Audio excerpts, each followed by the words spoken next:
Okay, friends, here we are for yet another excursion into principles about healthy families.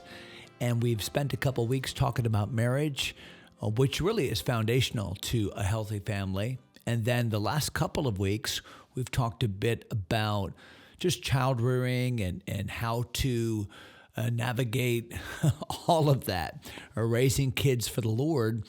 And I understand that these are just a couple lessons, and we could spend much more time on any one of these topics. But I really wanted to give a little bit of an overview for this series and gauge interest.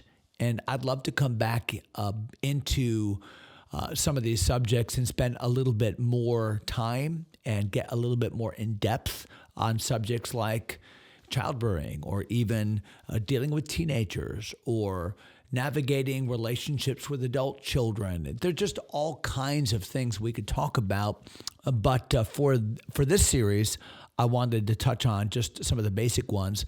And today I'm really excited because I want to talk about some observations that I have had in almost 35 years of pastoral ministry, watching families, seeing interactions among families, seeing families that do it really well, and seeing families that maybe not so much.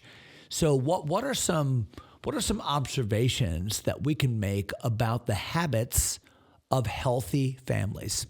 Because I don't think it's an accident. Now, at the end of the day, it's God's grace, and at the end of the day, we can do the best job we want to and can. And people have their own free choice. So I'm not judging anybody that perhaps has a wayward child, not at all. But I am saying that there are Bible principles. I think that's what the book of Proverbs really represents. General Bible principles that, if followed, yield good, positive, general results. And that's what I want to talk about today. Some observations I have seen about the habits of healthy families. So let's just dive right in.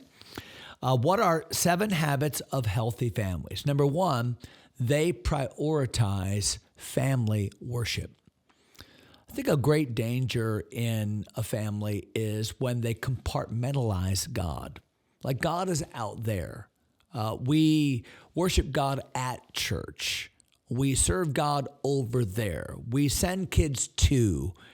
And it's important that children and families and marriages, families, it's important that our worship is something that arises out of who we are and not where we go. And so healthy families, I have observed, are families that practice family worship. Now, that doesn't mean you have to put a pulpit in your living room. That doesn't mean that you have to have a 1.5 hour deep Bible study at the dinner table or the breakfast table. In fact, I would recommend against those things. But it does mean that there ought to be a purposeful, scheduled, regular, even if it's not every day, time when your family knows that we as a family look to God together in the Word and in prayer. And there are ways you can do that. And those ways may change. You have smaller children that may take the form more of a Bible story time. And I think that's important. And I think it's important to do that regularly. We always did it with our children right before bed. We'd have a Bible story time, and I'd act it out. We'd have fun with it. But it was showing our kids that the Bible is real and these stories are exciting, and Dad is into it. And so, Dad, I would really encourage you to take the lead and incorporate Mom and Dad together and get the kids involved. But, and as they grow, there might be different strategies. For a season in our family, we just would read the proverb of the day together.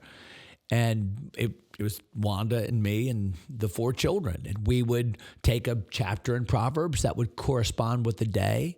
So if it's March 22nd, then we would look at Proverbs chapter 22 and we would read it. And each one of us would read a verse, and we'd read till we got to the end of the chapter. And then I would simply go around the room and say, hey, tell me one verse not necessarily even a verse that you read out loud, but any verse that meant something to you, and tell me why. And that was a profitable time. We did that for a season. So it's not necessarily what you do, it's that you do. Because healthy families practice family worship, sharing prayer requests, asking somebody to pray on behalf of the family, spending some time in the Word of God. This is so important. Okay, number two, healthy families, generally what I have found is try to eat meals together without distractions. It's becoming more and more difficult to do that. It's becoming more and more difficult in our hectic schedules and our crazy lives just to be able to all be together in the same place at the same time and then have a meal. And yet all kinds of studies have been done. And I don't think I'm telling you anything you don't know, but there's just something special about doing a meal together. Not only some of the practical things, like it helps a family to work together. Somebody's going to set the table. Someone's going to do the dishes. Someone is going to help with the cooking or whatever your chores are at your family. But more than that, it's a time to stop, put down the phone, no phones at the table, a time to look at each other. What we learned raising boys, with 3 boys, then 1 girl, but raising boys especially, is that during the actual eating time, not a whole lot of fellowship going on. But an amazing thing would take place as we would eat together. And that is when the meal had been consumed and we were sitting at the table, it would give rise to conversation. How was your day?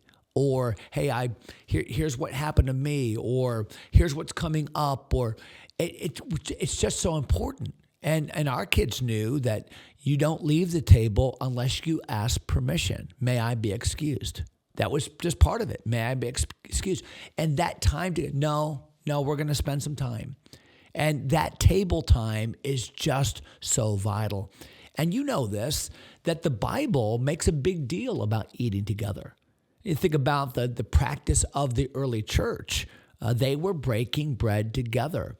And understand that in Middle Eastern custom, the mealtime was the fellowship time. And so Jesus taught his disciples around a meal.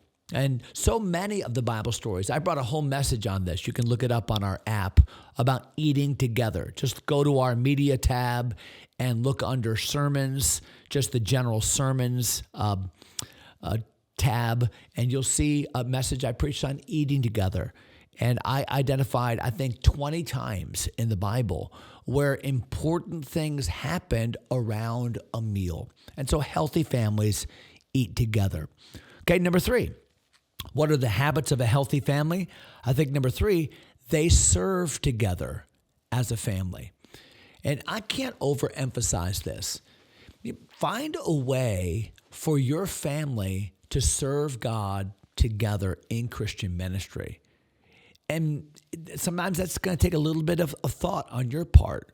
But as your kids are small, include them in what you do for the Lord. I remember when our kids were small, we would take them out bus calling with us or take them with us to the nursing home. Even as young teenagers, we would go to the nursing home week by week. I remember on several Christmases, we would just get up early on Christmas morning and go and have some gifts to take to the local convalescent home for people that maybe would not have a relative to visit with them.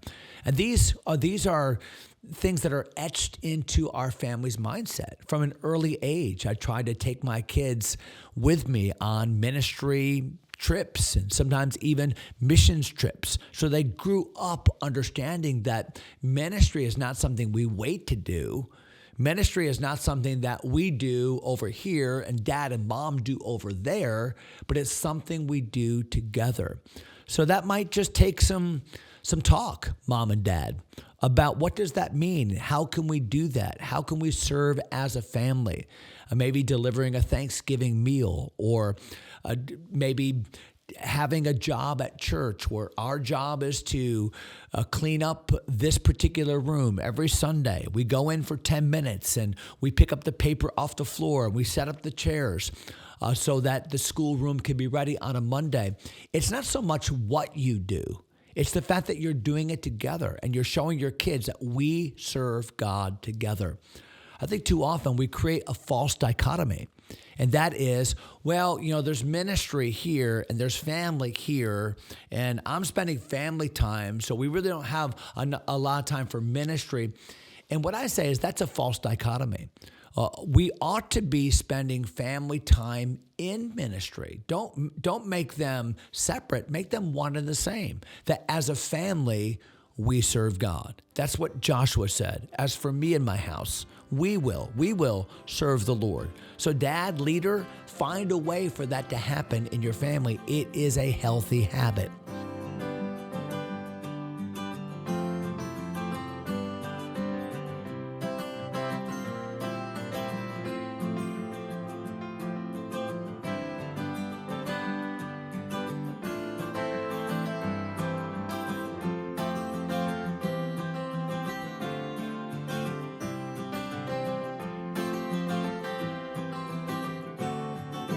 What's a fourth habit of a healthy family?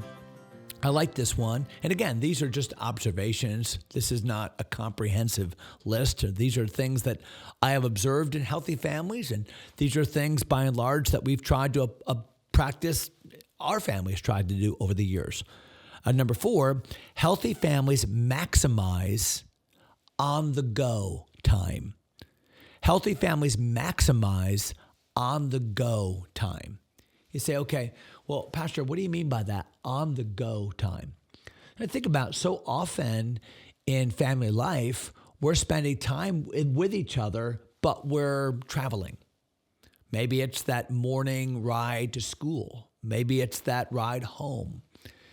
But whatever the case is, riding to and from church. I wonder, that kind of be a neat statistic is to figure out how much time do we spend just going from point A to point B. I'll tell you where I really learned this was in Israel about 11 or 12 years ago, where I went on an Israel trip, but I decided I would go early, and I took about 11 guys with me, and guys and girls, and we went on a hike. And we hiked from the town of Nazareth all the way to the Sea of Galilee. What a hike it was. And here's what I learned. I learned that those hikes really generated conversations. Because as you would hike, you'd walk with this one for a while or walk in that group or 3 or 4 for a while. And over time and over those 3 days, you really spent a lot of time talking about deep subjects or talking about family or just because there was nothing else to do but walk and talk. And I think that's how Jesus spent a lot of his discipleship time with his disciples. I think about that passage in Deuteronomy chapter 6, where God said through Moses to that second generation, poised and ready to go into the promised land, he said, teach your children, teach them. This book should be in your heart. And moms and dads, you ought to have a heart for God and a heart for the word of God. And then having that heart, teach your children diligently when they get up, when they go to bed, when you walk by the way. I love that. In other words, there ought to be an ongoing conversation in life about spiritual matters. It's not that everything you do and everything you say needs to have a Bible verse to it, but it means that your life and your teaching is more organic than it is necessarily organized into segments. I think the modern educational system has compartmentalized education in a negative way, because education ought to be ongoing. And so I would just say this, in your car time, in your on-the-go time, let these be times when you're just interacting with your kids. You don't be so quick to always just turn on the radio or the podcast. Don't be so quick just to allow kids to jump on their device right away. Let those automobile times, let them be times on the go where you're talking and interacting. That is so important. And I've noticed that in healthy families. Okay. Number 5, what do healthy families do? I think number 5, they consider family schedule first in the establishment of their schedule or their calendar decisions. They consider family schedule first when they make calendar decisions. Here's a mistake that I think all of us make from time to time, and that is we allow our calendar to be filled up with extraneous things or less important things. Sometimes things that are urgent or screaming for our time, but not necessarily the most important and beneficial things for our life. Here's something that you'll learn and ought to learn. All of us ought to learn. And that is that sometimes the most pressing and important things in life are not the things that clamor for our time. They're quiet. And because they're quiet, and because our family loves us and doesn't necessarily always clamor for our time, sometimes we inadvertently neglect them. And what I would say is this: when it comes to having a healthy family, it takes time and it takes priority. And we have to allow the calendar to reflect our time and priority. Does your calendar and your schedule and your plans, do they reflect a healthy family?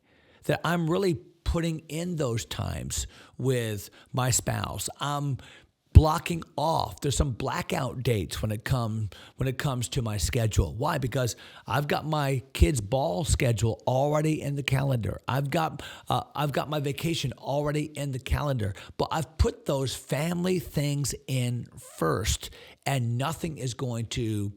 I'll tell you, with my schedule, which has been crazy for all of these years, and many of you have only known me as a parent with adult children.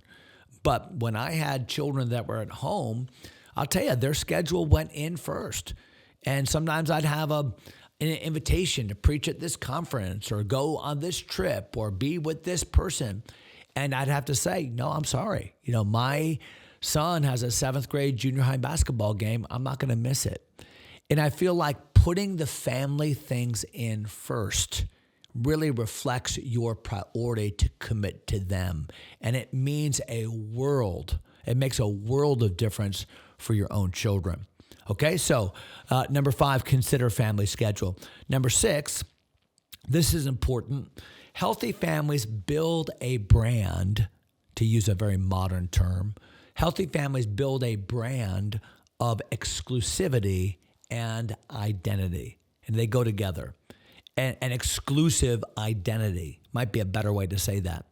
In other words, celebrate the uniqueness of what your family is. Healthy families do that. Hey, we are the Skellies, or whatever your last name is. We are. This is our identity, and we guard our time, and we guard our reputation. We fight for each other. We might fight with each other, but you're not going to know about that. We do that behind closed doors, but we're going to fight for each other.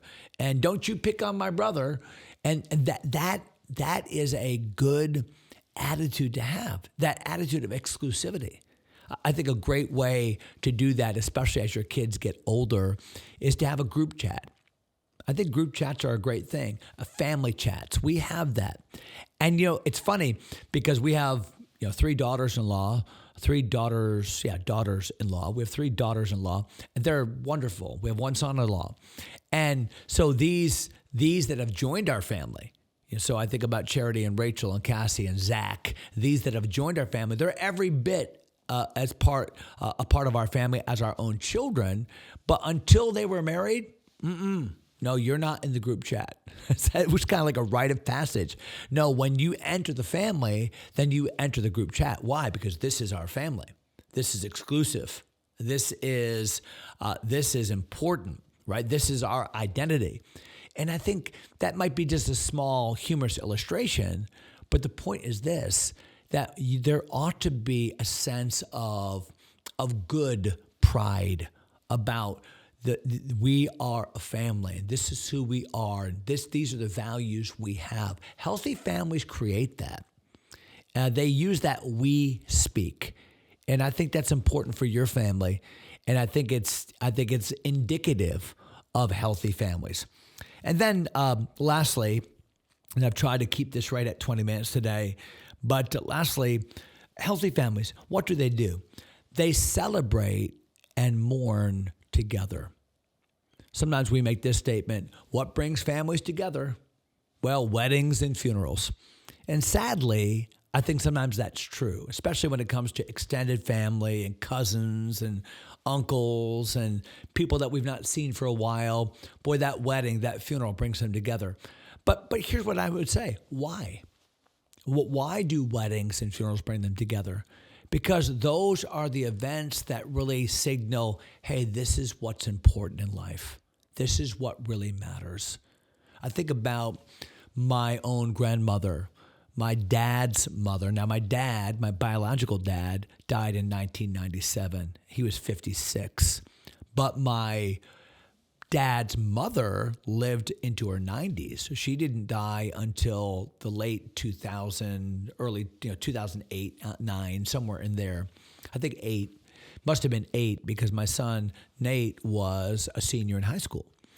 And he was the star on his basketball team. He was the leading scorer. He was the MVP of the league. He was a good ball player. And we had the team that year. And we were going into tournament season, and we were slated to win that tournament. And we learned that my dad's mother, my grandmother, had died back in New York. And the funeral at the Roman Catholic Church where she attended would be at such and such church on such and such day, the exact day of the tournament championship game. And my kids didn't really even know my biological dad, never had a chance really to know him. And they didn't really know his side of the family. We just lived far away. So to my kids, this was not even, they didn't even know these people. So I remember when that happened. Of course, I knew that I would go to that funeral. I knew that, of course. But I said to my son, Nathaniel, I said, listen, I know that you didn't really know your grandmother, but this is family. And I know this is probably the biggest game of your high school career as of yet. But, I put it out this way. Maybe I should have been a dad that said, this is what we're doing, but I didn't. I said, so I want you to think about it. Let me know. And he said, Dad, we need to go as a family. So we went, and that was tough for him.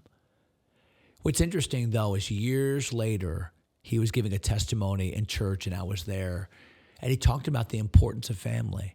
And he talked about that day and how hard it was for him to go back and miss that game. We lost the game. We lost the game.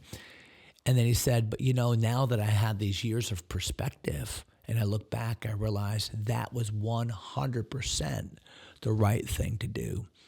And so building that family culture and identity and signifying that by the way we celebrate together, and by the way we mourn together, and how our family is there for each other. Wow, how important that is.